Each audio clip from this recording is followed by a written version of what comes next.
இன்றைக்கி நம்ம பார்க்க போகிறது ரொம்பவே சிம்பிளான ஒரு வெரைட்டி ரைஸு.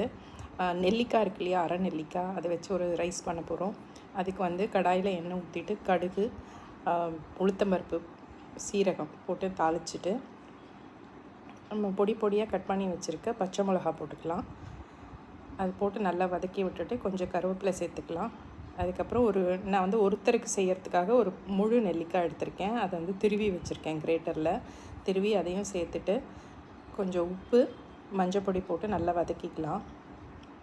ஒரு 1/4 டம்ளர் தண்ணி மட்டும் ஊற்றி நம்ம இந்த கிரேட் பண்ணி வச்சுருக்கோம் இல்லையா, அந்த நெல்லிக்காய் அது முழுகிற அளவுக்கு தண்ணி ஊற்றிட்டு ஒரு 2 to 3 மினிட்ஸ் வச்சோன்னா அது கொஞ்சம் நல்லா வெந்துடும்.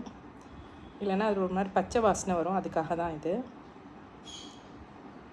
அப்புறமா நம்ம வடித்து ஆற வச்சுருக்க சாதத்தை போட்டுட்டு கிளறி விட்டுடலாம். இது ஆசிஸே நல்ல புளிப்பாக ரொம்ப நல்லாயிருக்கும் இந்த சாதம்.